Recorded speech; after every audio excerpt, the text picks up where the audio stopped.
가까이 왔느니라 말씀이 있죠. 2절에 이 제목으로 하나님 말씀을 상고하겠습니다. 오늘 본문 3장 1절부터 12절 역시 1장과 2장 말씀에 다 연속해 있습니다.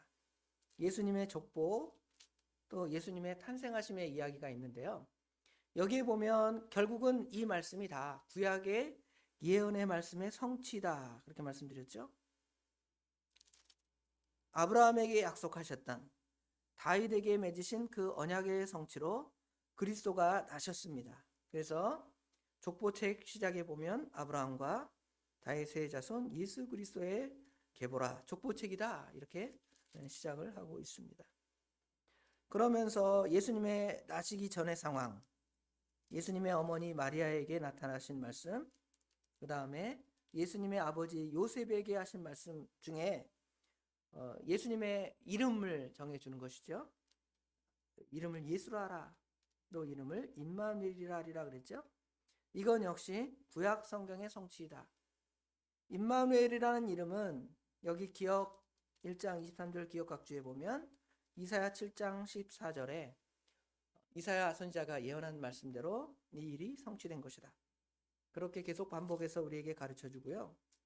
2장에도 마찬가지입니다. 예수님께서 베들레헴에서 태어나실 것, 그 다음에 예수님께서 애굽으로 피신하실 것, 그 다음에 애굽으로 피신하게 하신 후에 헤롯이 그 베들레헴 지경 안에 있는 남자 아이들을 다 죽인 일로 인하여 2살 아래의 아이를 다 죽게 하게 하시는데요.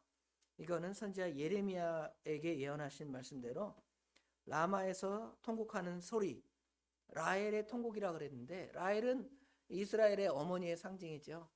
이스라엘의 어머니의 상징인데, 이스라엘의 어머니가 통곡한 것처럼 이스라엘의 자손의 모든 어머니가 아들 죽음을 인하여 통곡할 것이다. 또 예수님께서 이 땅에 오셔서 십자가에 달리실 때 그 예루살렘의 여인들이 예수님을 향해 통곡하는 그 메시지도 이 안에 중의적으로 성취될 것을 우리에게 가르쳐 주고 있습니다. 마지막으로 예수님께서 이제 고향 땅으로 돌아가시는데요. 베들레헴으로 가시는 것이 아니라 나사렛이라는 동네에서 나사렛 예수라는 이름이 칭해지게 되는데요. 이건 역시 이사야 11장 1절의 말씀에 성취이다라고 지금 마태는 이 복음을 받는 유대인들에게 강력하게 선언하고 있습니다. 그리고 이제 사도행전이 아니라 마태복음 3장에 역시 세례 요한의 이야기가 나오는데요. 세례 요한의 말씀도 역시 구약 예언의 말씀의 성취다라는 것을 우리에게 보여줍니다. 세례 요한, 예수님께서 구약의 인물 중에서 가장 위대하다, 요한보다 큰 사람이 없다고 칭찬하신 요한, 누가복음 7장 28절에 보면 여자가 낳은 자 중에 요한보다 큰 사람이 없다 그러는데요. 이 말씀에 근거해서 이 요한이 등장을 합니다. 그런데 요한의 등장 역시 그냥 우연히 아무나 그냥 뽑아가지고 그 사이 순간에 그렇게 등장하는 것이 아니라 요한은 구약의 어떤 인물보다 예수님을 잘 알고 예수님의 선구자로서 예수님의 길을 예비한 사람입니다. 그것이 지금 여기 3장 3절에 기역각주 광야에서 외치는 자의 소리가 있어 이르되 너희는 주의 길을 준비하라 그가 오실 길을 곧게 하라 그랬는데, 광야에서 외치는 자가 누구냐는 것이죠. 광야에서 외치는 자는 결국은 3장 1절에 세례 요한이 광야에서 예수님을 선언하고 회개를 선언하고 천국에 가까웠음을 선포하는데, 그 소리는 결국은 예수님의 오실 길을 준비하는 것이다. 결국 이사야 40장 3절의 말씀, 그 말씀이 세례 요한을 통하여 성취되었다. 이렇게 마태는 지금 이 편지의 수신자들에게 강력히 선언하고 있습니다. 그럼 요한에 대해서 좀 살펴봅시다. 요한은 예수님보다 6개월 전에 출생을 했습니다. 그런데 이 요한의 출생도 구약 성경에 예언이 되어 있는데요. 말라기 4장에 보면 보라 여호와의 크고 두려운 날이 이르기 전에 내가 선지자 엘리야를 보낸다 이런 말씀이 있습니다. 그럼 예수님이 오실 때쯤에 엘리야가 오게 될 터인데 마태복음 17장에 보면 예수님의 제자들이 예수님이 오실 때쯤 되면 엘리야를 먼저 보낸다고 얘기했습니다. 그럼 그 엘리야가 과연 누구일까요? 뭐 이렇게 예수님에게 질문합니다. 그랬더니 예수님께서 그 엘리야가 바로 누구다는 거예요? 세례 요한이다 이렇게 가르쳐 줄 때에 그때에 비로소 이 말씀이 성취된 것을 이해했다고 말씀합니다. 그래서 요한의 출생이 그냥 우연한 출생이 아니라 하나님께서 예비하신 대로 출생한 것입니다. 예수님보다 6개월 전에 와서 예수님의 그 오실 길을 예비하는데요. 그 예수님의 출생과 거의 유사한 패턴입니다. 그 요한의 어머니 이름이 이제 엘리사벳인데요. 엘리사벳은 나이가 많이 들어서 아이를 낳을 수 없는 여자였습니다. 그런데 하나님께서 그 요한의 아버지였던 사가랴에게 내 아내가 아이를 못 낳는 여자지만 그 아이를 이제 낳게 될 것이다. 그 말씀을 듣고 사가랴가 이 일이 어떻게 가능하겠습니까? 이러잖아요. 그럴 때 하나님께서 요한이 태어나기 전까지 사가랴의 입을 막으신 것을 알 수가 있죠. 그리고 이제 그 천사가 누구에게 가냐면 나중에 그 예수님의 어머니 마리아에게 갑니다. 그래서 내가 이제 성령으로 동정녀로 너가 아들을 낳게 될 것이다 이 말을 하니까 어떻게 나는 남자하고 관계한 일이 없는데 내가 어떻게 자녀를 낳겠습니까? 할 때 이 이야기를 하는 것이죠. 원래 그 요한의 어머니가 결코 아이를 낳을 수 없는 그런 몸의 상황인데 하나님께서 하나님의 능력으로 그에게 아이를 갖게 한 것처럼 너도 성령으로 아이를 갖게 될 것이다 라고 말할 때 마리아가 이를 받아들이는 장면을 우리가 볼 수가 있죠. 그리고 요한은 뱃속에서부터 예수님의 어머니가 왔을 때에 기뻐하고 뛰어놀았다라는 표현이 누가복음에 등장하는데요. 성령으로 그렇게 된 것처럼 예수님 역시 어릴 때부터 성령으로 출생해서 성령 가운데 자라셨음을 알 수가 있고요. 마지막으로 요한이 자랄 때 1장 80절에 보면 누가복음 1장 80절에 보면 심령이 강하여지고 라는 표현처럼 예수님도 누가복음 2장 40절에 자라며 강하여지고 지혜와 하나님의 은혜가 그 위에 있었더라 이런 표현이 똑같이 등장을 합니다. 예수님의 그 출생과 6개월을 갭으로 두고 그 모든 상황이 동일하게 출생되어짐을 볼 수가 있죠. 그런데 이것이 태어남만이 그런 것이 아니라 그 사역 역시 동등합니다. 지금 세례 요한이 지금 광야에서 최초로 선포한 복음의 내용은 여기 3장 2절에 보면 회개하라 천국이 가까웠느니라 이 말씀입니다. 그런데 이 말씀은 또 누가 그 말씀을 하시냐면 예수님께서 마태복음 4장에 보면 같은 말씀을 하시죠. 17절에 이때부터 예수께서 비로소 전파하여 이르시되 회개하라 천국이 가까웠느니라 하시더라. 복음의 내용이 같습니다. 다른 내용이 아니에요. 요한이 전해줬던 복음, 그 다음에 예수님께서 선포하신 복음의 내용은 회개하라 천국이 가까웠느니라 라는 하나님의 말씀이었습니다. 그리고 세례 요한의 삶에 대해서 여기 3장에 설명을 하는데요. 요한은 3장 4절에 보면 이 요한은 낙타더롯을 입고 허리에 가죽띠를 띠고 음식은 메뚜기와 석청을 먹었다 그랬죠. 그것처럼 예수님의 그 생애도 부자의 아들로 왕실에서 태어난 왕의 아들이 아니라 그냥 평범한 가난한 자, 소시민의 아들로 태어나서 그의 삶이 아주 경건하고 청빈한 삶이었고 예수님께서 친히 제자들에게 하신 말씀이 여우도 굴이 있고 공중의 새도 거처가 있지만 자기는 머리 둘 곳이 없다 그렇게 선언하는 걸 보면 굉장히 검소하고 청빈하게 사는 삶을 두 사람이 똑같이 살았음을 볼 수가 있습니다. 죽음의 과정도 역시 마찬가지입니다. 요한은 하나님의 진리의 말씀을 선포하다가 헤롯에게 네가 잘못했다 왕에게도 당당히 잘못을 지적할 줄 아는 그런 사람이었죠. 그러다가 순교를 당하였습니다.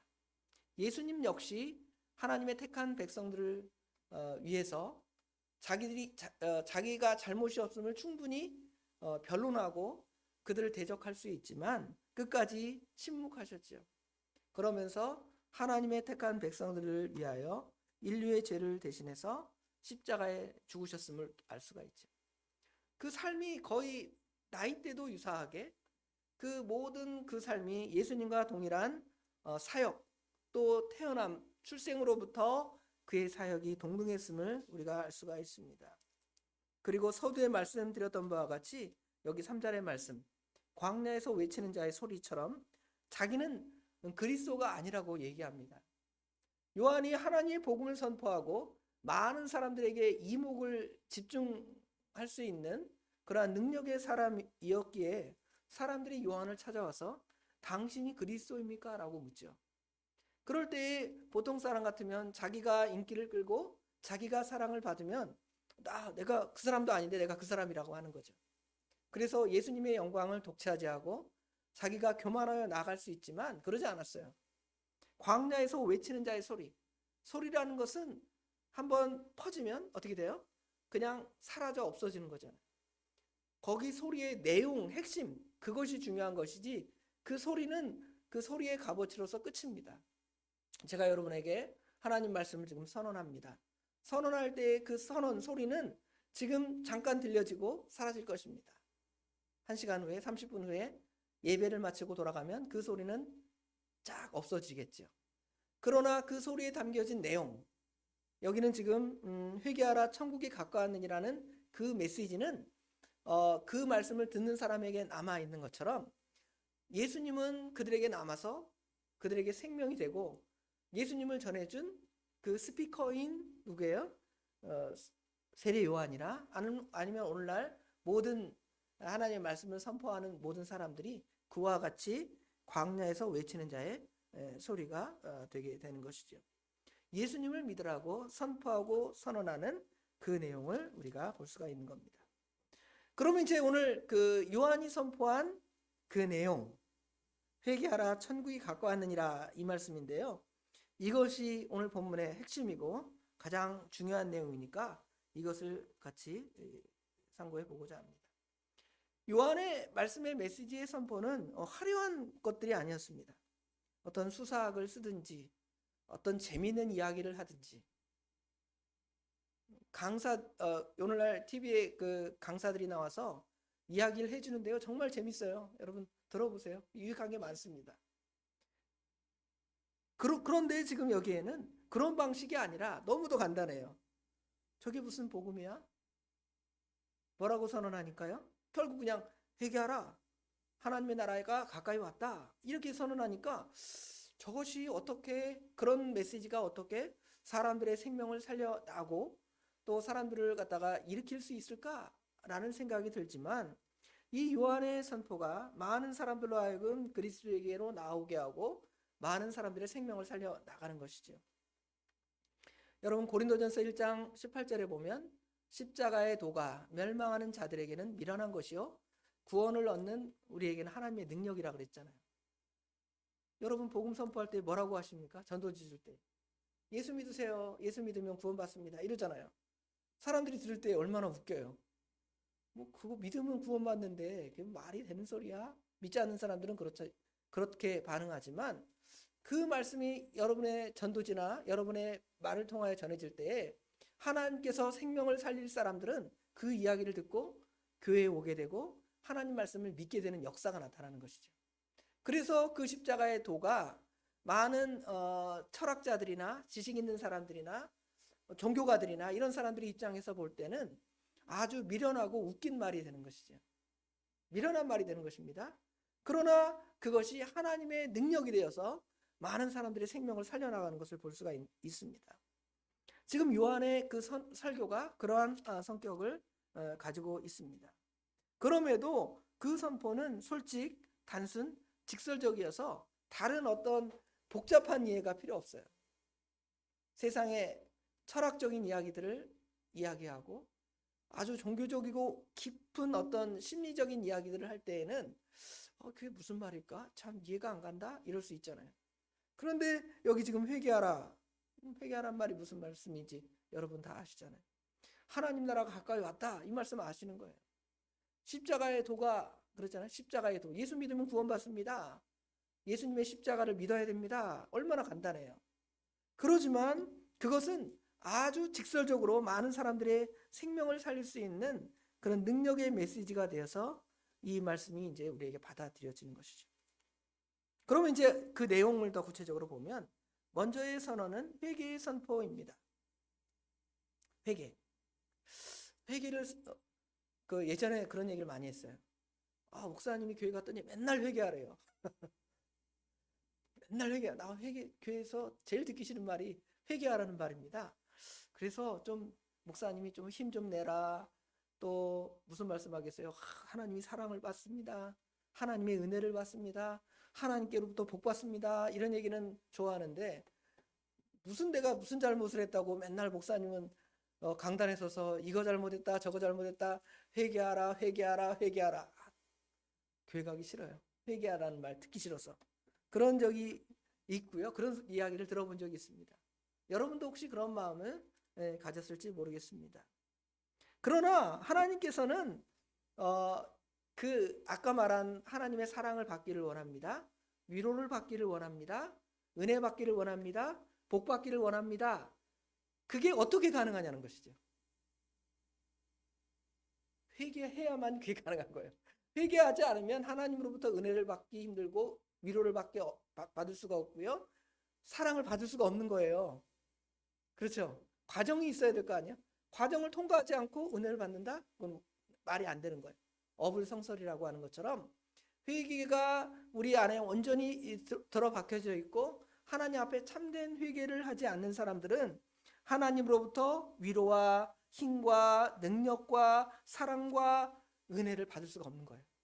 그러니까 뭐부터 얘기하는 거예요? 회개하라를 먼저 얘기하는 것이죠. 예수님도 그랬고 요한도 그랬어요.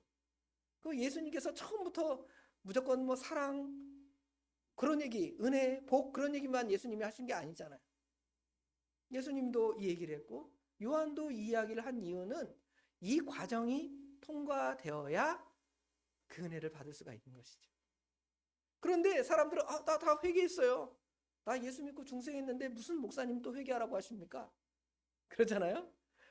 그것도 문제인 것이 하나님께 구원받은 문제, 이 회개를 통하여 구원받은 문제는 또 그 자리에 있는 것이지만 우리가 매일매일 하나님으로부터 은혜 받는 과정 역시 또한 회개에 있기 때문에 회개가 이렇게 선포되는 것입니다.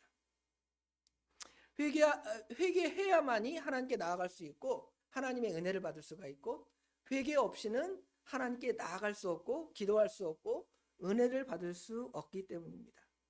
자, 회개라는 단어의 그 원어적인 의미를 보면 메타노에오라는 단어인데요. 이게 회개하다라는 동사입니다. 메타라는 말은 우리 그 헬라어 단어인데요. 원래 전치사로 바꾸다, 후에, 다르게 이런 정도의 의미를 갖고 있는데요. 노에오라는 말은 생각하다 이런 뜻이에요. 생각을 바꿔먹는 거예요. 생각을 바꿔먹는다. 생각을 바꿔먹는다는 말이 뭐냐면 내가 이것이 옳다고 생각하고 이것이 진리라고 생각하고 그렇게 살아갑니다. 그런데 하나님 앞에서 보니까 그게 바른 게 아니에요. 그러면 그거 생각을 어떻게 해야 돼요? 생각을 고쳐야 될 거 아니에요?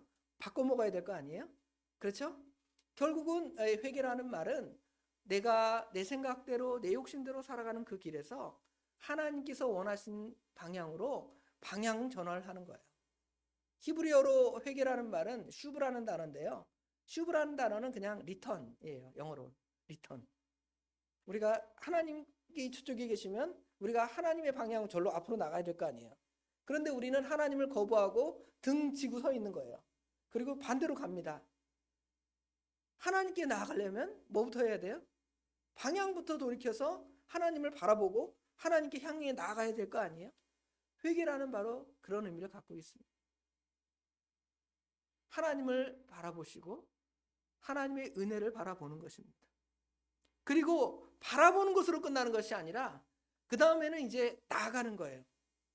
하나님이 저 앞에 계신데 우리가 자꾸 뒤로 도망가다가 방향을 돌이킨 다음에는 하나님께 더 나아가야 될 거 아니에요? 나아가는 것이, 이 나아가는 것은 또한 어떤 의미를 가지고 있냐면, 이 생각의 전환이라는 것은 또 우리에게 뭘 일으키냐면 행동의 전환을 일으킵니다. 생각을 바꿔 먹어야 우리가 행동이 바꿔질 거 아니에요? 내 몸이 건강하지 못하고 아무거나 막 먹는 거예요. 건강하지 못한 음식, 패스트푸드 뭐 이런 것들 막 먹는데 병원에 갔더니 당신은 이제 고혈압, 당뇨, 고지혈 걸려갖고 조금 잘못되다가는 혈관이 막혀서 갑자기 뒷골 잡다가 쓰러져 죽을 것입니다. 의사 선생님이 얘기하면 어떻게 해야 돼요? 그럼 내 생각이 바뀌어야 되죠. 이제 그런 거 먹으면 안 되겠구나. 그렇죠? 그럼 이제 그런 음식들을 안 먹습니다. 안 먹은 다음에는, 안 먹으면 몸이 건강해집니까? 그 다음에는 이제 운동도 해야 될 거 아니에요. 그쵸? 열심히 여기 천 있으니까 천 옆에 열심히 걷기 운동도 하고 헬스장에 다녀서 헬스 운동도 하고 그래야 이 몸이 건강해지는 것처럼 하나님 앞에도 마찬가지입니다. 죄 가운데 빠져서 그 죄로 말미암아 영원히 죽을 수밖에 없는 우리가 생각을 고쳐먹고 하나님께 방향을 향할 뿐만 아니라 하나님께 나아가는 적극적인 원리가 그 안에 포함되어서 그것은 회개의 결과로 나타나게 되는 것이죠. 여기 본문에도 보면 회개에 합당한 열매를 이야기합니다. 8절에 보면 그러므로 회개에 합당한 열매를 맺고, 그렇죠? 나는 불로 회개하기 위해서 물로 세례를 베풀거니와 내 뒤에 오시는 이는 나보다 능력이 많으시니 나는 그의 신을 들기도 감당하지 못하겠노라 그랬죠. 회개와 관련되어 있는 거예요. 회개는 회개에 합당한 열매와 관련이 있고요. 회개했습니다. 잘못했습니다. 말은 잘못하는데 똑같이 그 일 행하는 거예요. 말 안 듣고 뺀질거리고 부모님 말씀 불순종하다가 잘못했습니다. 말한 다음에 그 다음 날 또 말 안 듣고 또 사고 치면 그게 회개한 거예요? 아니죠. 교회 나와서 새벽마다 하나님 내가 이거 맨날 잘못하고 있는데요. 이거 잘못했습니다. 하고 새벽기도 끝나고 나가서 또 그 일을 또 행하는 거예요. 그게 회개한 것입니까? 말만 이야기한 것이지 이 생각을 바꿔먹고 행동까지 변하지 않은 것이죠. 회개라는 것은 이와 같이 방향 전환, 그렇죠? 참된 회개라는 것은 그 생각까지 행동까지 완전하게 돌이키는 것입니다.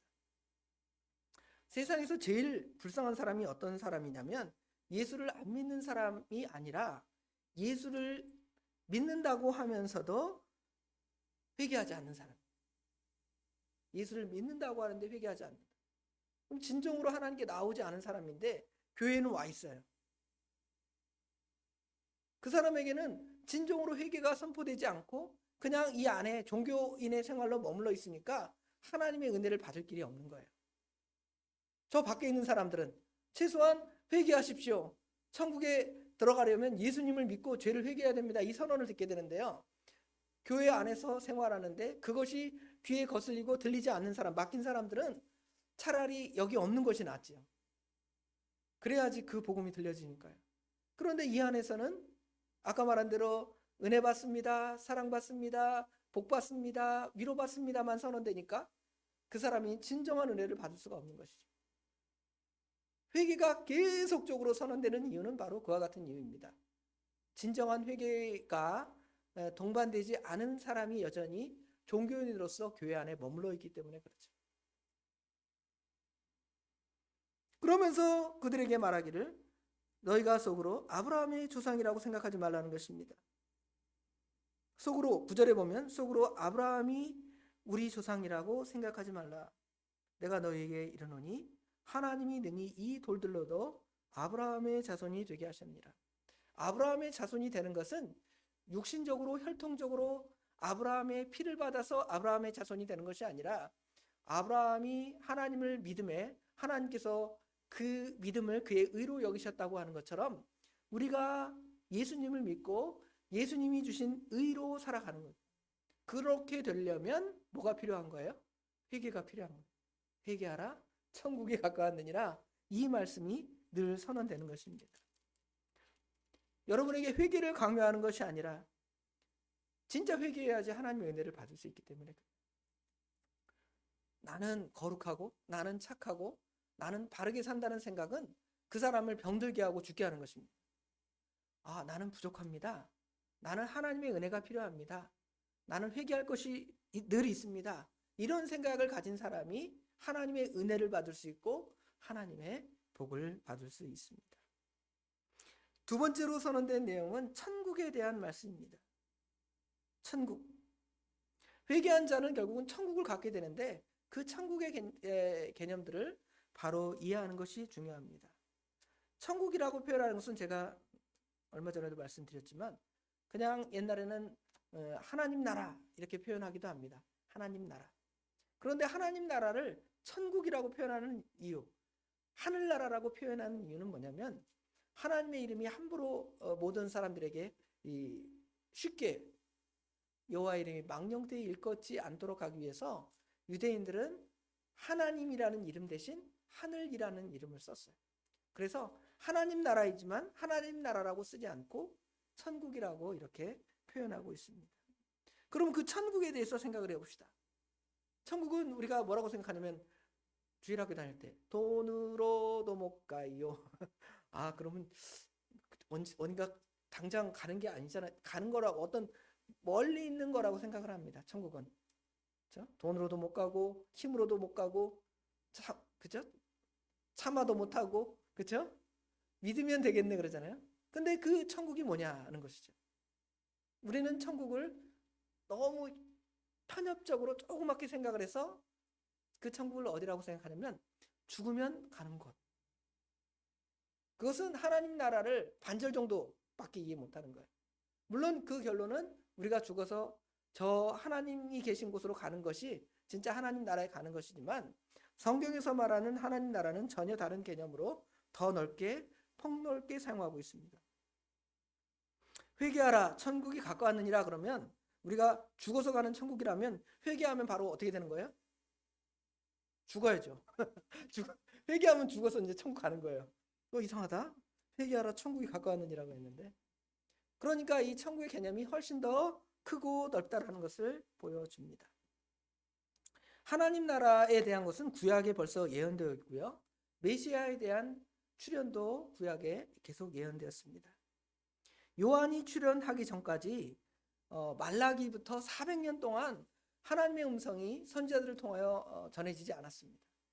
신구약 중간 시대라고 하는데 이 400년 동안 하나님의 음성이 들려지지 않았는데 요한이 하나님의 나라를 선언하고 그 은혜의 메시지를 선포하니까 많은 사람들이 지금 누구에게 몰려갔습니까? 세례 요한에게 몰려갔습니다. 그 요한은 그 몰려온 사람들에게 이 하나님의 나라에 대해서 선언하고 있는 것이죠. 하나님의 나라는 이 세상 나라와 다릅니다. 세상 나라는 가장 기본적으로 뭐가 필요하냐면 땅이 필요해요. 그래서 세상의 나라를 크게 하기 위해서 정복 전쟁을 하잖아요. 러시아가 우크라이나를 침공하는 것처럼 과거의 위대한 대왕들이 자기 영토를 확장시키기 위해서 정복 전쟁을 합니다. 그리고 말뚝을 박아요. 이게 우리 대제국이다. 하나님의 나라는 그런데 그 영토가 전혀 없습니다.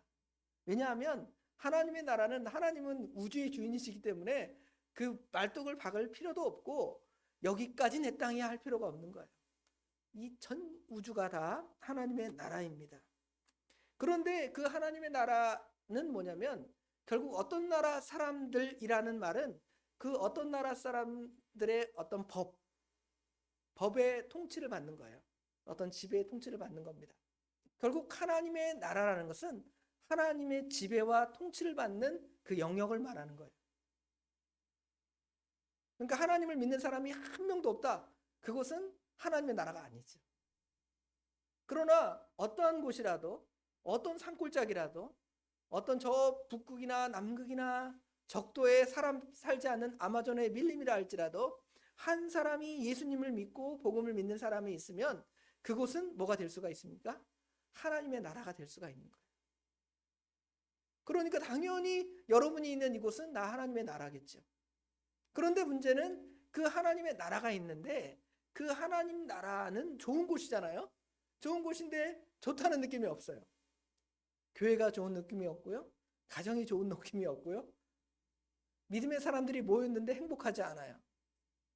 천국이 아닙니다. 매일 싸우고 다투고 내가 맞다 네가 맞다 전쟁하고 분쟁하는 그런 곳이 된다면 이 법적으로는 하나님의 자녀들이 모인 곳이지만 영적으로는 그 하나님의 나라의 맛을 누리지 못하는 것이죠. 그래서 천국은 사실은 벌써 우리에게 와 있는 것입니다. 조막이나 공걸이나 내 주 예수 모신 곳이 그 어디나 하늘나라라고 우리가 찬송하는 것처럼 우리는 이 세상 살아가면서 하나님의 영역을 우리 안에서 먼저 넓히는 거예요. 가장 먼저는 우리 마음에서 넓히는 것입니다. 내 마음의 주인이 사람이 되고 나 자신이 되어서 어떤 사람에게 가스라이팅 되어서 그 사람에게 복속되는 사람, 아니면 자기가 주인이 되어서 오만해서 내가 내 주인은 나야, 누가 나를 지배하고 정복할 수 없어, 그런 사람은 결코 하나님의 지배와 통치를 받을 수가 없습니다. 여러분의 마음의 주인 자리를 누구에게 내어줘야 되냐면 우리 예수님께 내어주는 거예요. 내 마음의 주인은 예수님이십니다. 그러면 먼저 내 마음에 하늘나라가 이루어지는 것이죠. 그리고 그 하나님 나라 백성이 된 각각의 믿음의 사람들이 모여서 서로 사랑하고 화목하고 믿음 안에서 기뻐하면 그곳이 하늘나라가 되는 것이죠. 하나님의 나라의 영역은 그만큼 크고 넓은 것입니다. 그리고 그 하나님 나라는 그냥 한번 이루어지고 끝나는 것이 아니라 하나님 나라는 맛보고 누리는 세계입니다. 맛보고 누리는 세계. 내가 하나님의 지배와 통치를 받는데 나 예수 믿었어요. 나는 하나님 나라입니다. 그것이 아니라 우리의 삶 전 영역이 하나님의 지배와 통치를 받아서 하나님으로 기뻐하는 삶을 살아가는 그것. 그러려면 여러분 우리 마음에서 무슨 요소가 없어져야 되냐면 죄의 요소가 없어져야 돼요. 근데 죄라는 녀석은 여러분의 마음을 늘 지배하고 통치합니다. 하나님의 말씀이 여러분 마음 가운데 있지만 죄라는 놈은 그 하나님 말씀을 거부하게 하는 거예요. 사랑하라 배웠지만 여러분 마음속에는 여러분에게 조금 서운하게 한 사람이 있으면 벌써 마귀가 와서 육체의 욕심이 와서 여러분의 마음을 흔들어 버려요. 그리고 마음이 갑자기 어떤 마음이 불쑥 들게 하는 거예요? 미워하는 마음, 시기하는 마음이 불쑥 들게 하는 거예요. 그러면 그 사람은 하나님의 지배를 통치받는 것이 아니라 하나님 나라가 그 마음에 있는 것이 아니라 마귀가 와서 하나님 나라의 영역을 빼앗고 마귀로부터 여러분을 막 마귀가 내가 너 주인이야 이러는 거예요. 그런데 사실은 우리는 어떻게 생각하냐면 내 마음에 내가 미워하고 싶어서 미워하는데 무슨 그러잖아요. 근데 그 미워하는 마음 누가 조장했습니까? 마귀가 조장해서 마귀의 마음이 여러분 마음 가운데 되었으니까 여러분은 마음이 하나님 나라가 아니라 마귀 나라가 된 거예요. 그렇죠? 얼마나 쉽게 하나님 나라와 사단의 나라가 여러분 마음속에서 왔다 갔다 하는지 몰라요. 그러니까 이 하나님 나라를 계속 유지하는 것은 결코 쉬운 일이 아닙니다. 여러분 안에서 말씀을 집어넣고 성령의 인도와 주장을 가득가득 채워놓지 않으면 그 틈 안에는 마귀가 들어와서 비집고 들어와서 여러분의 마음을 다 휘집을 수가 있어요. 이 성령의 인도와 주장을 온전히 받지 아니하고 말씀의 인도와 주장을 온전히 받지 않는 사람은 마귀에게 넘어질 수가 있는 것이죠. 저도 매일 넘어지고 여러분들도 아마 매일 넘어질 거예요. 근데 하나님 나라입니까? 조금만 있으면 막 마음이 그냥 불불 끓는 거예요. 이것 때문에 끓고 저것 때문에 끓고 매일 다투고 싸우고 지옥을 만들어 버리는 거예요. 하나님께서는 여러분에게 여러분의 마음에 또 여러분의 교회에 여러분의 가정에 하나님 나라를 만들기는 원하지만 우리는 하나님 나라를 좋아하는 것이 아니라 결국은 자기 욕심을 따라서 지옥을 만들어 버리는 거예요. 하나님 나라를 그렇게 지옥으로 만드시겠습니까? 자, 그런데 이제 여기 지금 마태복음에 말고 이 정말 이런 하나님 나라를 우리 안에 온전히 이루려면 어떤 마음이 우리에게 중요하냐면 누가복음 3장에도 이 마태복음에 나오는 세례 요한의 메시지와 비슷한 내용을 선언합니다. 한번 찾아보겠습니다.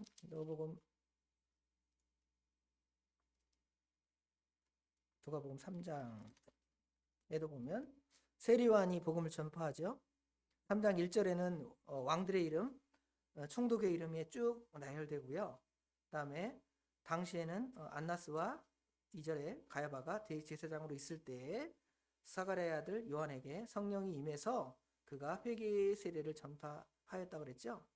그 다음에 이제 4절, 5절은 비슷하게 전개가 되는데 5절에 보면 어떤 말씀이 있냐면 모든 골짜기가 메어지고 모든 산과 작은 산이 낮아지고 굽은 길이 곧아지며 험한 길이 평탄하여질 것이요 모든 육체가 하나님의 구원하심을 보리라 그랬죠. 예수님께 나아가는 길이 아주 올곧고 평탄하면 좋겠어요. 강원도에 옛날 지금은 이제 고속도로가 춘천으로 가는 거 그다음에 이제 저 양양으로 가는 고속도로 많이 뚫려가지고 강원도 갈 때도 일직선으로 통과하지만 예전에 그 고속도로가 없을 때는 어때요? 한계령 넘어가고 막 미신령 넘어가고 그래야 되잖아요. 얼마나 그 강원도 강릉이나 이런 데 가려면 힘들었어요. 우리가 주님께 가는 길이 그렇게 힘들 수가 있습니다. 산이 깎여지지 않으면 고속도로가 뻥 뚫리지 않으면 그렇게 된다는 것이죠. 그러면 우리가 아까 말한 대로 회개해야지만이 하나님께 나아갈 수 있다 그랬는데 회개하지 않는 자는 마치 산 꼭대기 그 미시령 한계령을 넘어가는 것 같아요. 그런데 하나님께서 회개하는 자에게는 길을 첩경을 만들어서 하나님께 빨리 갈 수 있는 길을 만드셨는데 여기 보니까 골짜기가 메워져야 된대요. 또 작은 산과 큰 산이 낮아져야 된대요. 지금 이거는 그러면 산을 다 깎아서 만드는 것인가 이렇게 생각되지만 오늘날 개념으로 하면 그냥 터널을 뻥 뚫어서 그냥 한 번에 가는 거예요. 하나님이 그런 은혜를 우리에게 주셨습니다. 그런데 여기 골짜기가 메워진다라는 것은 사실은 골짜기는 낮아진 거잖아요. 낮아진 것은 뭘 가리키냐면 우리가 하나님 앞에서 우리 성도는 존귀하고 귀한 자인데 우리가 다른 사람과 비교해 볼 때는 육신적인 어떤 입장에서 볼 때 별로 나은 게 없어요. 외모로 잘생긴 것도 없고 지식으로도 다른 사람보다 뛰어난 것이 없고 또 경제적으로 볼 때 부자도 아니에요. 그러니까 내가 예수 믿어도 별로 다른 사람보다 나은 것이 없는데 하면서 이 육신적인 열등감을 갖는 거예요. 그러나 우리 믿음의 사람들은 가장 존귀한 자라고 말하잖아요. 성도는 존귀한 자라.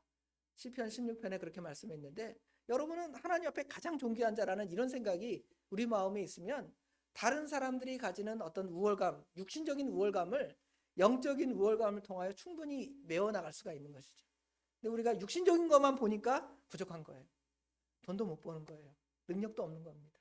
그러나 하나님의 입장에서 볼 때 저들은 하나님을 알지 못하는 영적인 은혜가 전혀 없는 사람이잖아요. 다 육신적인 은혜를 받았지만 결론은 하나님의 심판을 받는 사람들이에요. 그러니까 우리가 영적으로 그들 앞에서 결코 주눅들거나 열등감을 갖거나 열등의식을 갖는 것이 아니라 그것을 다 메워서 하나님이 나를 사랑하셨는데 나는 하나님의 자녀야. 이런 마인드를 가져야지 우리 주님께 나아가는데 편한 거예요. 그러지 않으면 다른 거 볼 때 부족한데요? 예수님 보다가 다른 거 보는 거예요. 예수님 저 앞에 계신데 옆에 보니까 더 좋은 게 보이는 거예요. 물질에 더 좋은 것이 보이고 그 다음에 명예에 더 좋은 것이 보이고 그렇죠? 그런 것들이 보이니까 자꾸 옆에 보다가 하나님께 나아가는데 빨리 못 가는 거예요. 그러니까 그 골짜기를 다 메워버리면 하나님께 직접 우리가 나아갈 수가 있게 되는 것이죠. 그 다음에 하나님께 나아가는 또 다른 걸림돌은 뭐냐면 교만입니다. 교만. 자기가 내가 내 능력으로 구원받을 수 있지 무슨 예수님의 이름으로 내가 구원받습니까? 내가 얼마나 착한데요. 나는 다른 사람에게 법 없이도 산다는 소리 듣습니다. 여러분 전도할 때 제일 전도하기 힘든 사람 착한 사람. 착한 사람 전도하기 힘들어요. 그렇죠? 나는 뭐 잘못한 게 없는데 자꾸 회개하고 예수 믿으라고 그러네요. 전도하기 쉬운 사람 깡패 같은 사람 저 사람 예수 안 믿을 것 같은데 그런데 예수 믿으라고 하니까 예수 믿어요. 그거 왜 그러냐 하면 자기의가 있기 때문에 자기의가 있어서 나는 이렇게 착한 사람인데 나 같은 사람을 어떻게 지옥 보내? 그런데 결국은 인간의 그 본질이 하나님 앞에 다 죄인이고 연약함을 알 때는 내가 조금 다른 사람보다 착한 것일 뿐이지 내가 하나님 앞에 결코 거룩한 사람이 아니다라는 것을 알게 되면 결국은 하나님 앞에 낮아질 수밖에 없죠. 바울 사도가 나는 죄인 중에 괴수입니다라고 고백할 때 우리 입장에서 볼 때는 어떤 식으로 오해를 하냐면 우리 유교적인 사고를 가진 사람들은 교만한 사람 싫어해요. 우리 그 대통령 선거나 국회의원 선거 나가면 그 앞에 양력이 붙잖아요. 서울대학교 나오고 뭐 쭉쭉 나오죠. 사람들이 저 사람 뽑아야 돼 이러잖아요. 근데 실제로 그 사람이 나 서울대 나온 사람입니다. 나는 뭐 미국에 뭐 어서 공부했고요. 막 잘난 체 하면 사람들이 뭐라 그래요? 잘난 체 되게 하네. 저 사람 안 뽑아야 되겠다. 교만하다. 그러잖아요. 근데 그렇게 정말 잘난 사람도 나는 저 별 능력도 없고 힘도 없지만 여러분 나 세워주면 내가 최선을 다해서 국가도 운영해보고 저 지역구를 위해서 힘쓰겠습니다. 그러면 사람들이 뭐라 그래요? 저 사람 참 겸손한 사람. 저런 사람이 잘할 것 같아. 저런 사람 뽑아야 되겠어. 그러잖아요. 바울 사도가 그런 의미에서 나는 죄인 중에 있겠습니다. 그렇게 고백한 걸 것일까요? 그렇지 않습니다. 차이는 뭐냐면 다 똑같은 하나님 앞에 죄인인데 그 죄가 나는 큰 죄라고 깨닫느냐 못 깨닫느냐의 차이예요. 그러니까 깨달음의 차이라는 것이죠. 똑같이 저도 미워하고 성도 여러분도 누구를 미워했는데 나는 내가 죄를 미워하다니 그거는 지옥 갈 죄야.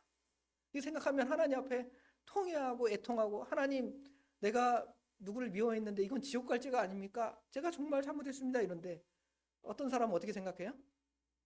내가 그 사람 미워할 수도 있는 거지 뭐. 그게 뭐 죄라고. 내가 그 사람 돈을 빼앗기를 했어. 그 사람 그 사람과 간음죄를 졌기를 했어.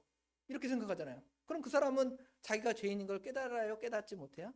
깨닫지 못하니까 은혜를 못 받는 거예요.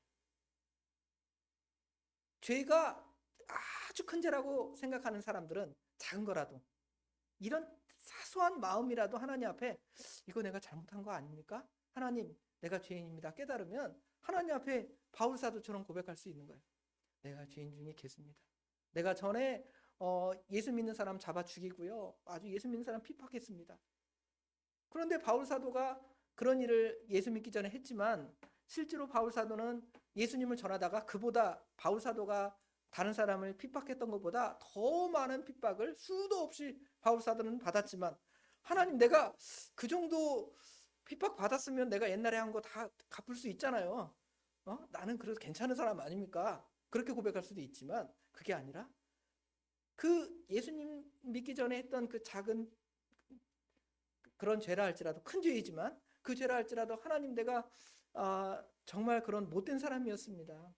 지금도 어떤 부분에 있어서는 못된 사람입니다. 이렇게 하는 사람들은 하나님께 나아갈 수 있고 하나님으로부터 은혜를 받을 수가 있는 거죠. 천국을 이뤄갈 수가 있는 것이죠. 그러나 여기 작은 산, 높은 산이 그 앞에 있어서 가리고 있으면 어떻게 돼요? 깎이지 않으면 하나님께 갈 수가 없죠. 저 태산을 넘어서 어떻게 가겠습니까? 강릉에 어떻게 가겠습니까? 못 가요. 못 가겠습니다. 그냥 여기 동해안보다 그냥 서쪽에 있고 말겠습니다. 그럴까? 뚫으십시오. 고속도로를 뚫은 것처럼 뚫리십시오. 그러면 하나님의 은혜가 여러분의 은혜 가운데 충만하게 임하실 것입니다. 기도하겠습니다. 시간이 길다고 뒤에서 먹는 거라 그래. 기도하겠습니다. 하나님 아버지 은혜와 사랑을 진심으로 감사합니다. 정말 하나님께서 요한의 출생과 요한의 사역 과정을 통하여 우리가 어떻게 하나님의 은혜를 받는지 특별히 요한이 선포하고 예수님이 선포했던 회개하라 천국이 가까웠느니라의 참된 의미를 다시금 생각하면서 우리가 여전히 회개하지 못했던 연약한 부분 하나님께 나아가지 못하였던 부분을 배우게 하신 거 감사합니다. 또 우리 안에 하나님의 나라 천국이 이루어지기를 늘 소망하지만 마음은 원이로 돼 육신은 약해서 늘 우리의 심령이 지옥과 같고 하나님의 은혜에서 멀어진 때도 많은 저희들에게 오늘 말씀을 통하여 회개의 참된 의미와 하나님 나라를 이루어가는 참된 의미를 배웠사오니 이번 금주 한 주간에도 정말 날마다 우리 연약함을 고백함으로 하나님께서 우리에게 주시는 천국의 맛이 누려지고 맛보아지고 그 은혜 가운데 살아가는 우리 예수사랑교회 모든 성도들이 될 수 있도록 우리 하나님 친히 도와주시옵소서. 모든 것 주님께 맡깁니다. 우리 주님께서 함께 하실 줄 믿사오며 예수님의 이름으로 간절히 기도드리옵나이다. 아멘.